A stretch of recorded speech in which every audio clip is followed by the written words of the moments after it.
आइए आपको एक कहानी सुनाते हैं। शायद यह कहानी सुन के आपकी आंखें भर जाए, क्योंकि इस कहानी में एक माँ ने अपनी बेटे से अजीबोगरीब अपनी एक आखिरी इच्छा की फरियाद की है।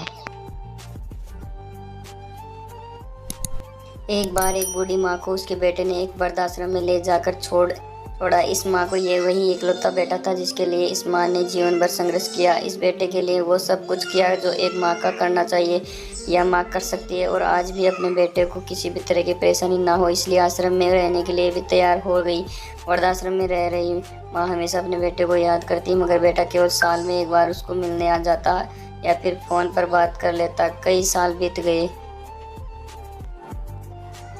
वृद्धाश्रम से बेटे को एक दिन फ़ोन आया। उन्होंने कहा कि बेटा जल्दी से आश्रम आके अपनी माँ से मिल लो, बहुत सीरियस है। बेटा जब अपनी माँ बीमार के पास पहुंचा तब वह अपनी आखिरी सांसों गिन रही थी। बेटे ने अपनी माँ से उसकी आखिरी इच्छा पूछते हुए कहा, माँ मैं तुम्हारे लिए क्या कर सकता हूँ, बताओ। माँ ने कहा, बेटा इस आश्रम में गर्मी और मच्छर बहुत ज़्यादा हैं, यहाँ पर कुछ पंखे लगवा देना।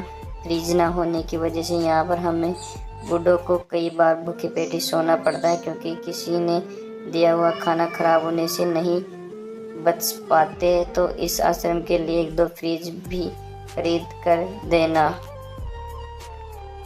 बेटे ने अपनी माँ की सारी बात सुनी और माँ से पूछा, आपने इतने साल यहाँ पर निकाल दिए पर आपने कभी यह बात मुझसे नहीं कही, और अब जब आपके पास टाइम नहीं बचा है तो आप यह सब कह रही हैं, ऐसा क्यों? माँ ने कहा।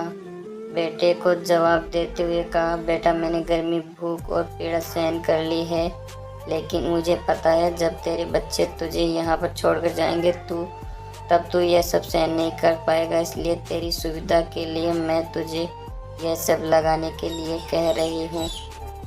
खुद से पहले मुझे खाना खिलाती थी, वो माँ थी मेरी, कुछ ना कहने पर भी सब समझती थी।